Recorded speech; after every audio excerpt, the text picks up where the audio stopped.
A lot of parents ask me questions like, my child has a diagnosis of autism, and I've been working on my child's sensory issues, and it's been a few years. Do they ever go away?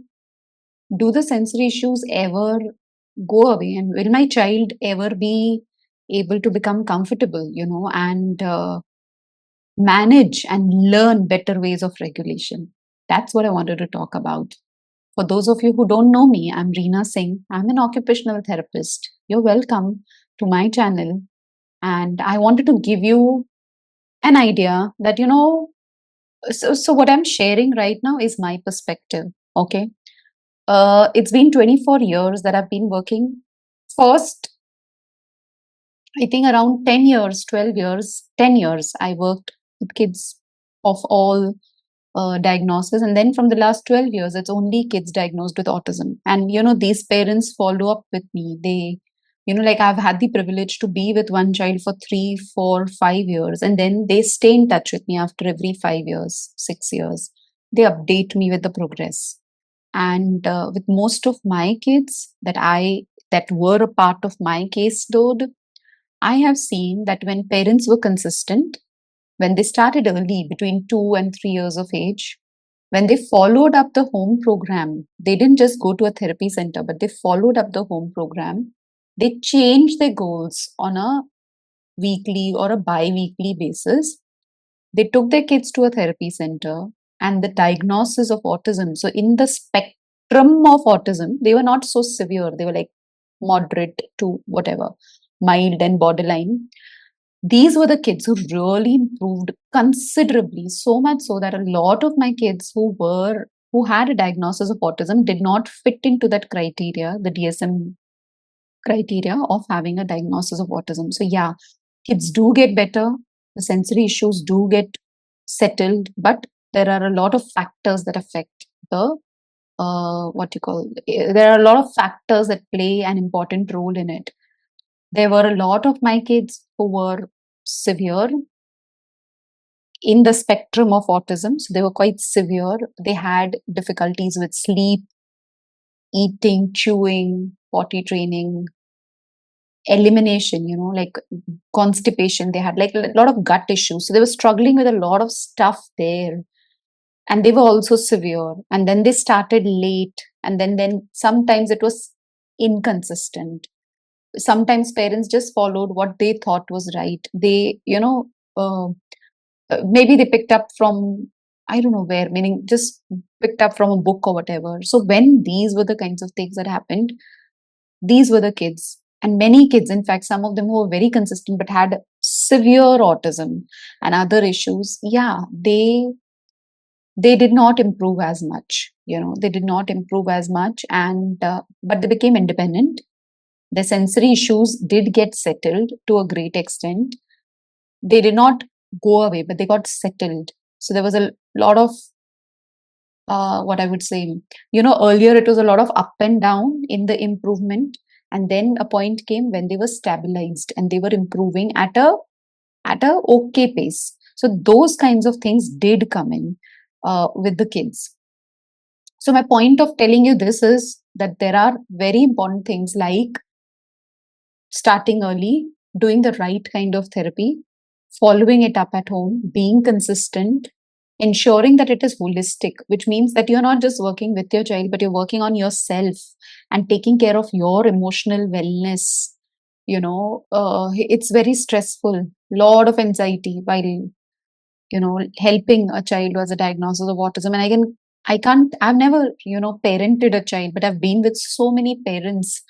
I've never parented a child who has a diagnosis of autism. So, but I've been with them to know that it is quite stressful. So, prioritizing that emotional wellness, working on yourself, taking care of the gut issues, taking care of those deficiencies, taking care of the supplements that are needed, a lot of all of those factors also played a very important role.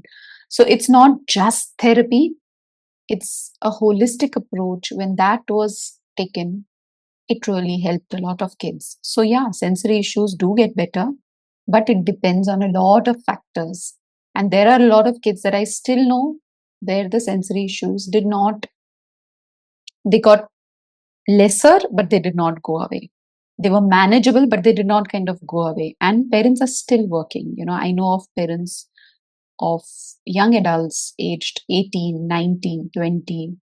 I mean, we are all a work in progress, but these are I mean, I'm still working with them on the sensory processing challenges.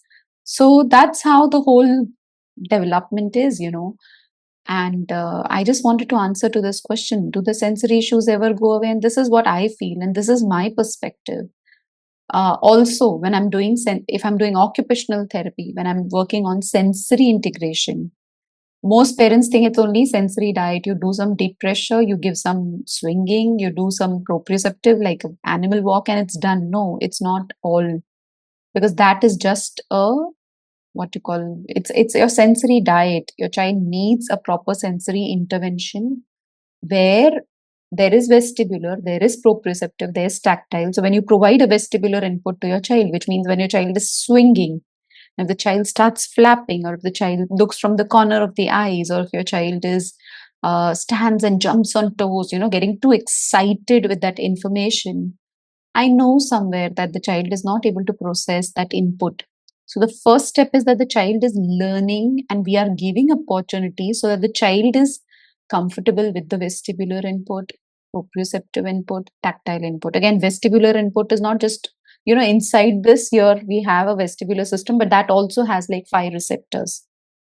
So ensuring that the child gets an input like a linear vertical, child gets an input like linear horizontal, angular, orbital, rotatory in both the sides, and the child is able to process them is very important. But along with it, it's also important to strengthen the developmental movement patterns, like prone extension, where a child lies on the tummy on a swing, gets the head up, and that's the first milestone that a baby develops. So, working on developmental, or what you call, the building blocks, which help us to strengthen the postural responses, strengthen and activate the writing and equilibrium reactions. All of this is equally important. While doing this, integrating the primitive reflexes. While doing this, adding up auditory intervention like therapeutic listening or the safe and sound. So, this is what I do. There may be many other approaches, but I feel when I do a combination of all of it, and it's very important, the most important is parent is calm. When I take care of that, during the process, I do it with EFT, that's emotional freedom techniques. I have a lot of scripts which I share with parents. If you're stressed out, do this. If you're depressed, do this. If you're angry, do this. If you're inconsistent, do this. Like they're trying to calm themselves down. So when this whole thing is worked upon, I see gains in kids. And if you want to learn more about how do I do it, there's a program that I do which is called Autism Intervention Program, where I talk in details on how to do these activities. And another one called Primitive Reflex Integration for Emotional Regulation, where I teach you strategies and techniques on what to do. And when you combine them together and you add up the auditory intervention, there are gains in kids. You get empowered. I feel you as a parent needs to partner with the therapist, because you know your child better than anyone else in the world. So if you're partnering with the therapist, to partner, yeah, you have to observe your child, but you have to also understand and see your child the way I would see your child. And for that, learning and empowering yourself with knowledge is very important. I don't know if you're aware of my app, Autism Insight. Listen to the daily insights, because it's like small daily bits of information that come to you on an everyday basis. And that, it's like repetition of learning and small digestible bites. And you will not even realize that you're getting better and better in your ability to understand your child. And that's what I wanted to share with you. So, do sensory challenging or processing challenges get better? Yes, they do. Is there an age that, after a particular age, that it doesn't get better? No, there is no age. We can improve all through our life. I can work on myself. A person at 70 can work on themselves. There's no age. Our brains are having this incredible capacity to change till we are living, until we are alive. So, but yeah, the window period of 0 to 6 years is crucial, critical, because that's when we see a fast improvement in kids. I hope this helped you. Let me know what you think and put in the comments if you have more queries for me. Thank you.